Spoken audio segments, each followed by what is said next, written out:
বাংলাদেশের যে ব্রেন ছাড়া মামুরা সবসময় বিটিএস নিয়ে ট্রল করতো, এখন তারা আর্মিদের নিয়ে ট্রল শুরু করছে। তো মামুরা, আপনারা কি বিটিএস আর্মি আর সৈনিক আর্মি যারা দেশের জন্য যুদ্ধ করে তাদের মধ্যেকার পার্থক্য বোঝেন না? যদি অশিক্ষিতরা বুঝবে না, এটাই স্বাভাবিক। যাই হোক মামুরা, আমরা এখন অনেক ব্যস্ত আছি।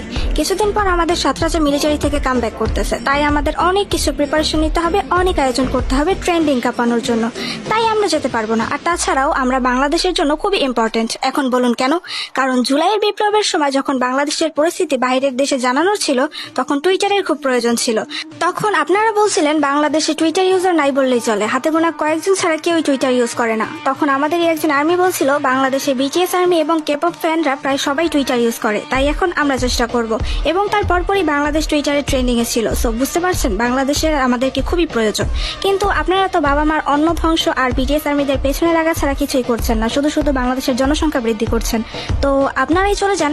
এমনিতেও আপনারা দেশের কোনো কাজে তো লাগছেন না, অন্তত এই সুবাদে কারো না কারো কাজে তো আসবেন। ধন্যবাদ।